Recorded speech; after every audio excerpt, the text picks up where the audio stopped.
Dangdut Rizkydah harus menjalani hubungan jarak jauh dengan sang istri, Nadia Mustika, karena kesibukannya bekerja di ibu kota.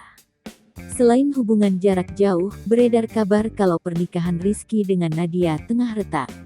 Bahkan, Rizky dan Nadia dikabarkan sudah pisah rumah namun belum adanya perceraian secara resmi.